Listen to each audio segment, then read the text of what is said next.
Donatello. Why do you like Donatello? He can beat all of them. Go Cowabunga!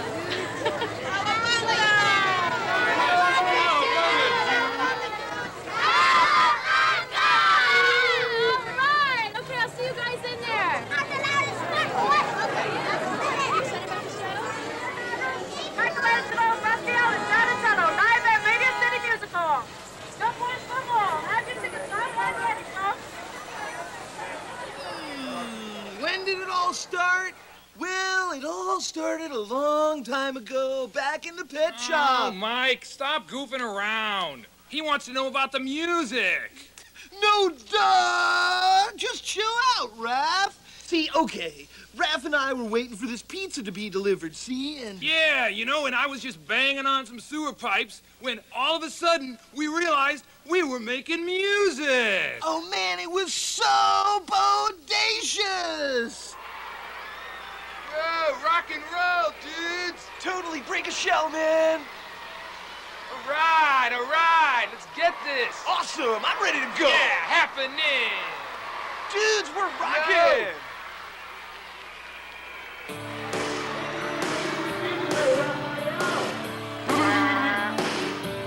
Dude, get off my shell!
Watching them come out of their shells literally now as they go out on the road. It's great. I mean, it's incredibly fun for myself and my partner Godfrey just to be around it and watch it, because these guys are like, they are truly a band in the best sense of the word, because they're, you know, brothers and been together forever, and the music really reflects that. And now that they're taking it out, it's tremendous. Bob was telling me all about this incredible group that was playing underground in the sewers of New York, and it was the most exciting thing he said he's ever seen. And of course, we managed some of the biggest rock and roll bands in the world, Aerosmith, AC/DC, Ted Nugent, the Scorpions. We knew that something new and exciting had to happen in the 90s. Bob told me about this group, the Ninja Turtles, the Teenage Mutant Ninja Turtles. I mean, I couldn't believe that they were going to sing. And Bob brought me down. What I saw was incredible. It was the most unbelievable, best new rock and roll band I had ever seen. I just had to sign them.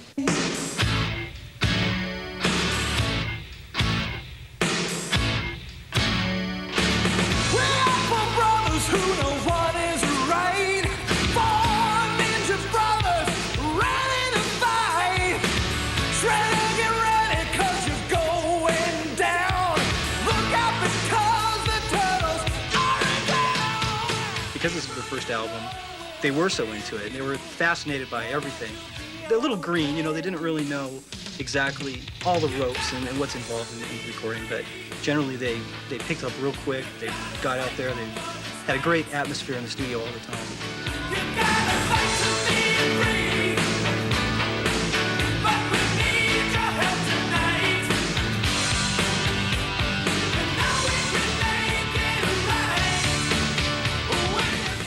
Bob respects the Turtles a great deal, and he really wanted so much to let this be their record.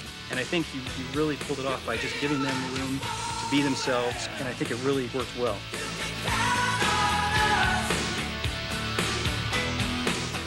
Michelangelo, who writes lyric, and Raphael, who writes music. These guys have gotten into this kind of routine of writing every day, even before we got involved with it.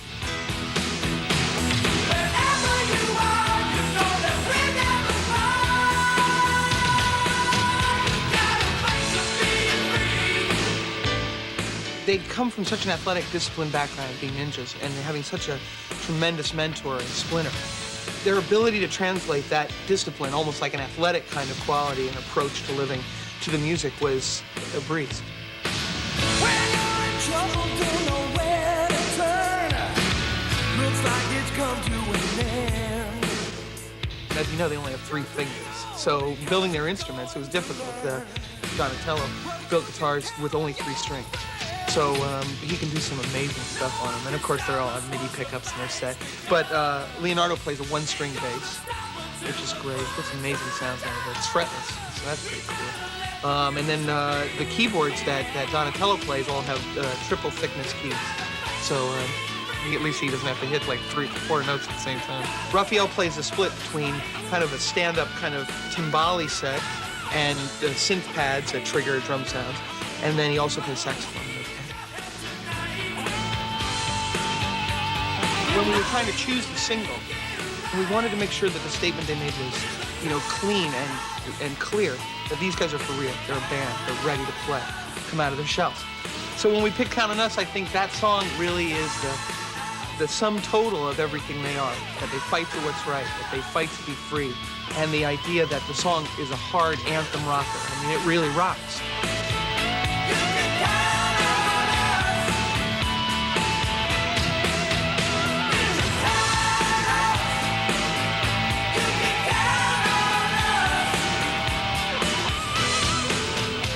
When MCA got behind the record and heard the music, and as we were doing the tracks and laying them down, and they came to the studio, and I think what they really saw was the music coming through, and that they were for real, and they believe in them as a band, not just as a commodity to be exploited. And I think from the Turtles' point of view, that's what they were looking for in a label, was somebody that really believed in the music. And then from MCA's point of view, it was something that they could really believe in and take to the street and promote in a way that made sense. Totally blew me away. Madonna will go into therapy when she sees this video. It's going to drive her crazy. You know, you don't know what to expect on any group and any video. I hate to use the word cowabunga, but it's as if they went out of their shells, out of the sewers, right into the camera. The energy, the feeling, it was unbelievable. I think this group and this album's going to be around for a long time, and I wouldn't be surprised if they win a Grammy Award or American Music Awards. It's not going to surprise me at all. My sons, you have learned the ways of the ninja, and you have filled me with great pride for each of you. But you must all keep growing, seeking and finding yourselves. I hear you sing, and this is good. Music can let you accomplish more than all of the weapons in the world. You can touch people. You can make a difference. And the difference is good. Practice well. Practice with the same focus that turned you into skilled ninjas. And take your music to all who will listen.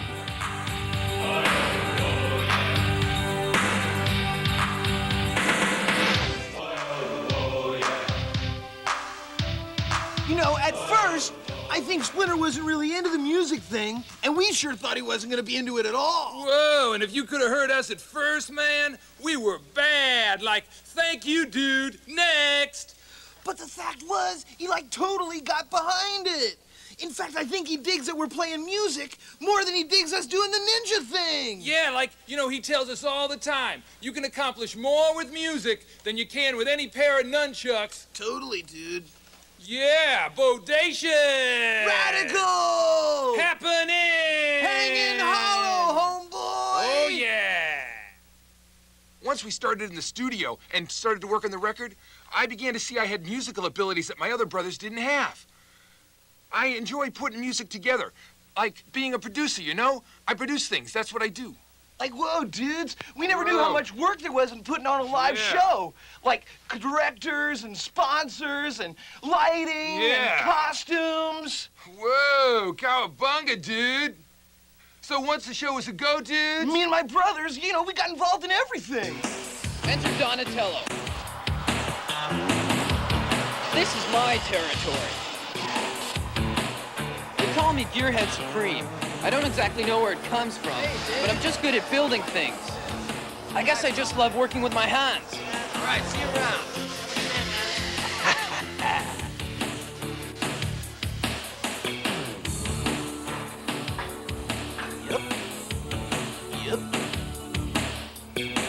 Oh, cool.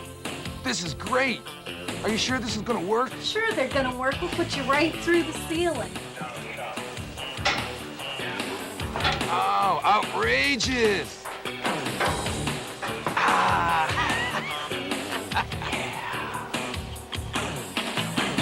I think we really have got something here. In the words of my brother Mike, it's totally radical!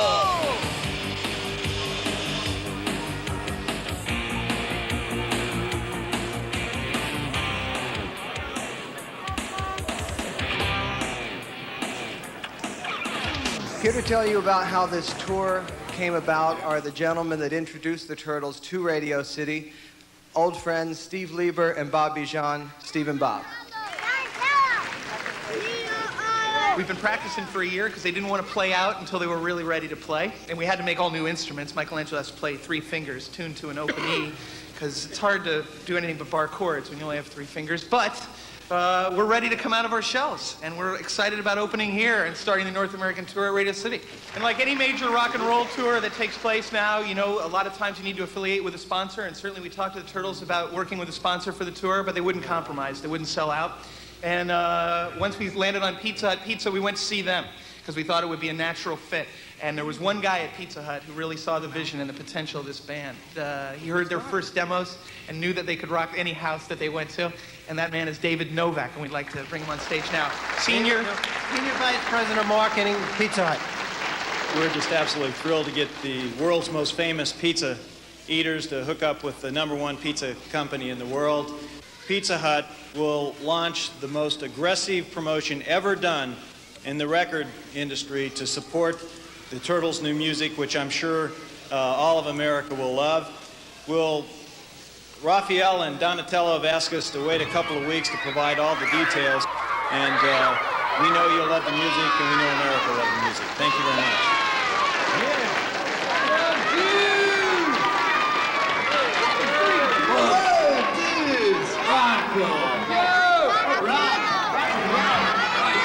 What's going down? This is what's happening.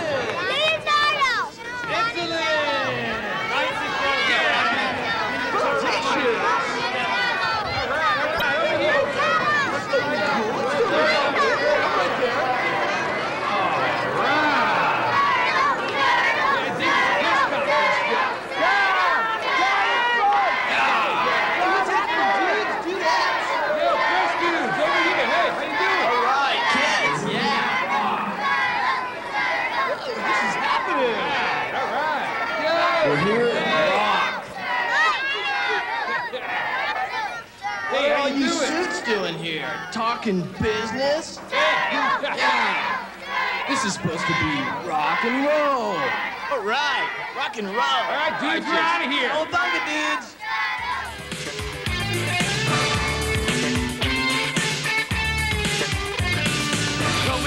in a glass bowl with chameleons, lizards, and tadpoles. It hardly enters your mind that there's something better than this.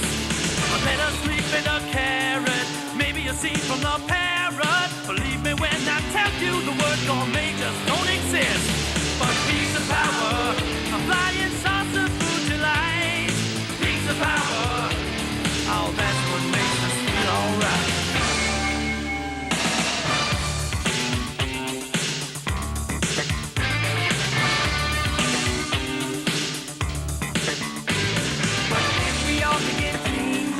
Try to solve and arrange it, and let us soon discover the kind of food that we like best. It isn't burgers or french fries, the work for turtles of our size. Ice cream cake or apple pie, they'll even try to protect good. Pizza power is the thing that keeps us going. Pizza power is the food worth asking for. Pizza power, we take great comfort in knowing. Pizza power can be delivered to your door.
When I first met them, they were lying back, eating pizza, relaxing, talking about the toys that were going to come out, and we were having a good time. And they approached me with this musical idea, and they said that rock and roll was the way to go. And I said, listen, if you guys really want to do it, I think we should do it. And the first songs that they presented to me, I thought were just hot, and we went for it. What you love? It's hard to say no to a turtle, you know. To rock the crowd, so he put down his weapon, he picked up an instrument. Different kind of message is what he implements. Then he say, you got to keep pushing the envelope, cause if you don't, you'll wind up a dope. Cause when the going gets rough, the going gets tough, the winners are the ones who say it's never enough. Now, are you listening to what I say? I am still a mutant turtle in every way. But tonight,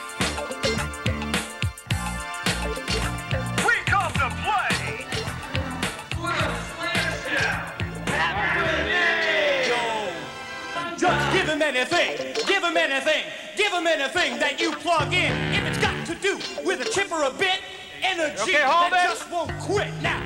Once they took the concept of channeling that energy through themselves that they used to fight, and they channeled it into their performing, people are going to be amazed. They're going to be just astounded what they see when they come and see these guys perform.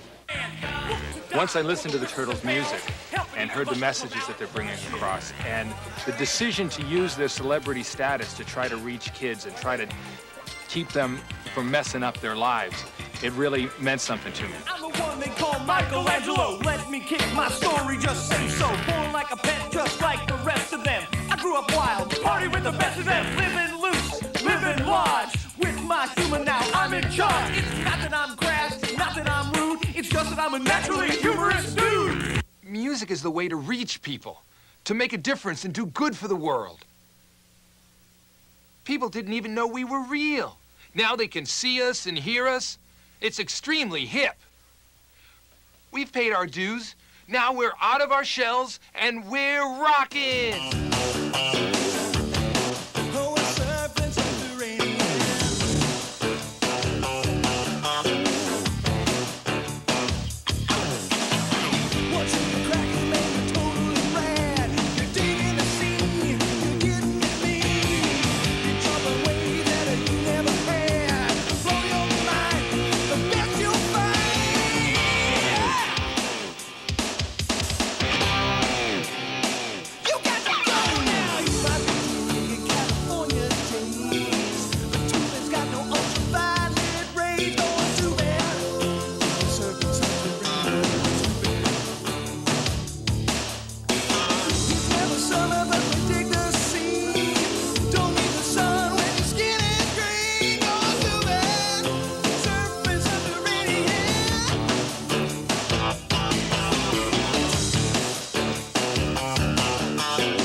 mama's scared that you'll break your neck. You got it wild, you're in control. You ride the bull, you're a tubing mole. Nothing cranks like being underground, especially the groove is sound. You won't know, out of sight. Let's do what you do day and night. Yo, man, you're tubing.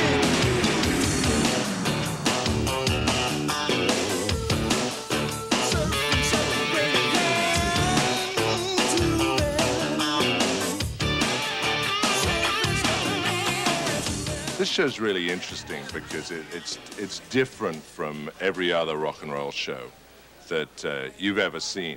The Turtles were trying to develop a story within their show as well as make the show technically interesting from an audience point of view.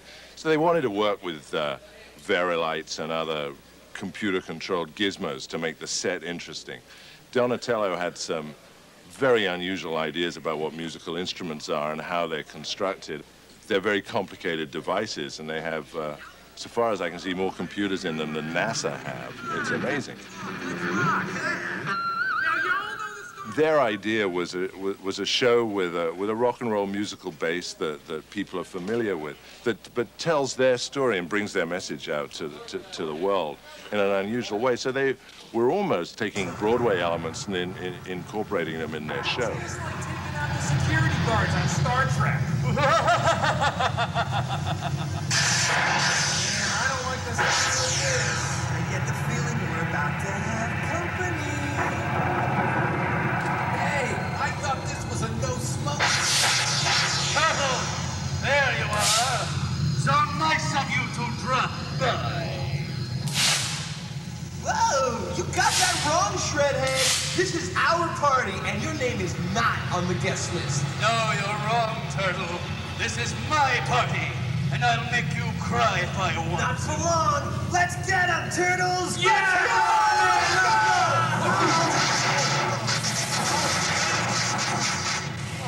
I don't feel so good. It's so exciting, but it's for everybody. I mean, they do rap, they do rock and roll, they do, you know, an easy listening to a surfing ballad. I mean, they are for everyone.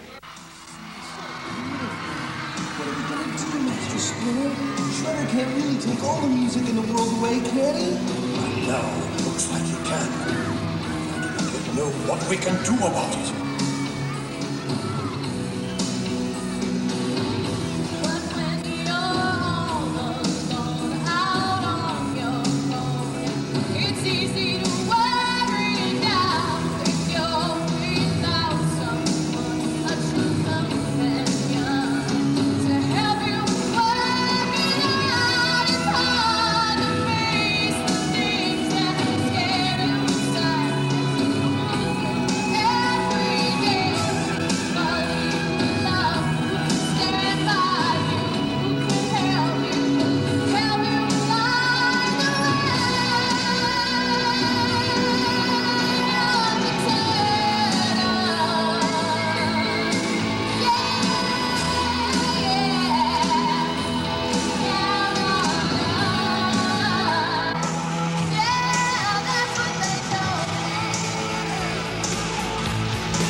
Professor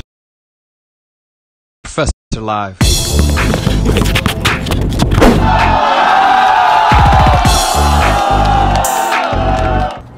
What's up, Live fam? All right, we just pulled up here to LA Fitness out here in Los Angeles. Right here in my hand, I've got one item, one of every item from globalhooper.com. What I'm gonna do for this Black Friday contest is I'm gonna walk into this gym, I'm gonna see if there's any competition. If there is somebody who's willing to play me one-on-one, I'm gonna challenge them. If they beat me, they get the bag for free. One of every item from globalhooper.com. If they lose, they get a 40% off coupon. All right, let's see what happens. All right, what's your name? Dave. Dave? Okay, as soon as I walked into the gym, Dave was like, man, we gotta play one-on-one. What Dave doesn't know is we got the Black Friday contest going on. We got one of every item from my clothing line in this bag right here, Global Hooper. If you win, you get it for free, okay? If you don't win, there's some incentive as well, but you'll find out afterwards, okay? All right, so friendly game one-on-one, let's do it. All right.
Stay on the radio. Is that 11? Oh, that was 11. I thought it was 15. Okay. Appreciate you playing. Okay. Just for playing, you get 40% off. 40% off the website. Mike, I give you user code globalhooper.com. Okay. Hey, it's all about. Thanks, bro.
Well, I'm at in front of the dollar store, and I saw their feature of the week is a $1 steak. $1 ribeye. So, yeah, I definitely got to check that out. So I'm going to go ahead and buy one of these, and we're going to compare it to a not $1 steak. See what kind of a deal that is. I never knew you can buy a steak at the dollar store. Pretty amazing. So let's go see what it looks like. Alright, so it's time for grilling. I got my regular steak here, which is a good looking steak, for $7 or $7.70. And then I have the dollar store steak. Here it is. Boneless beef ribeye. Now, there's the steak, and it is thin. You can actually see the packaging through it. Anyway, hey, you know what? It's $1. What can you ask for? I almost didn't get this though. Okay, I had to do quite a bit of digging. There was basically a freezer section in the back of the store, and there was about 200 of these packs. But the ones that are all up front, the steaks were pretty damn gray. You know, they look like they were pre-cooked, which scares me because it makes me think that maybe they were defrosted, because these do come frozen. I did defrost this, but maybe like during the shipment, the truck wasn't cold enough and they defrosted, and then, you know, they turned kind of gray and then maybe got refrozen. I don't know. That's a scary thought. I really hope I don't get sick eating this, but I'm taking a chance anyway for you guys to see what dollar store steak's all about. So yeah, that's a thin little steak. We're gonna take it out and get a closer look at it. All right, so I took this out of the package and seasoned these things up. You guys have to see how thin this steak is. It literally is like falling apart because it's so thin. Okay, basically it came out of the package like a little ball. It looked like a Swedish meatball, about a ½ an inch in diameter. So I'm going to attempt to, I don't even know if I can get this completely off the plate without it falling in the grill. I think this thing's going to slip through the grates while I'm cooking the real steak.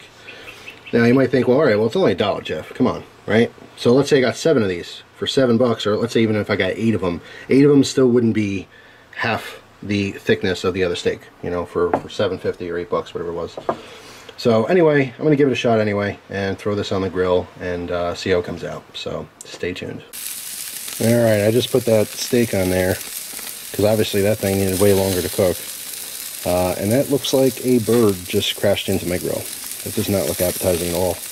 The whole thing turned yellow as soon as I put it on there. I kind of have a feeling like I'm going to get sick from eating this. But the show must go on. Alright, we're all done here. So here's what I did. That's our steak from the dollar store. That is the entire steak. Okay, once the fat cooked off, that's literally what you have. It's kind of like the equivalent of a half of a steakum, if you're familiar with that. Then here's 2 slices from the other steak. One, how I like it, because I like my steak pretty red.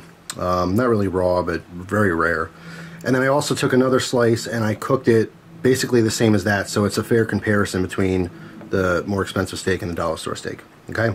So first thing I'm going to do is I'm going to try this piece right here. Okay, so this is the good, or the fatter steak. Alright, so that was pretty damn good. Now let's compare this to the dollar store steak. It really is one bite, but here we go. Alright, so here's the deal. There's an off taste with this. It actually tastes very similar to a steakum. And if you don't know what that is, it's kind of like a processed piece of steak. There's more fat than meat in it. It tastes very, very similar to that. I really wouldn't recommend this. In fact, I'm not going to finish that. I kind of feel like it's going to make me sick. But I guess it makes an okay substitute for steakums. You know, if you bought like 3 or 4 of those, you can probably cook them up in a pan. I definitely wouldn't cook them on the grill because of the grates. Unless you have like one of those vegetable pans or something with the small holes in it you can put on your grill, it's probably just going to fall through and you'll never see it again. It's going to end up in your grease trap where it probably belongs. But yeah, I suppose you can, you know, pan cook that or pan fry it and put it on like a cheesesteak type sandwich.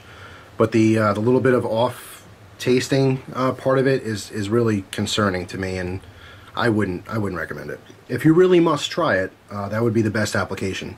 You're certainly not going to serve one of those pieces of paper thin steak, you know, with a baked potato or something. This would be better suited for a sandwich. But yeah, you're probably better off just buying cheap steak from the grocery store.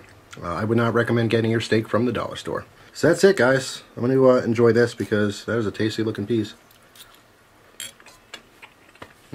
That's steak. So thanks for watching, guys. Hope you have an awesome day, and I will see you soon. Take care.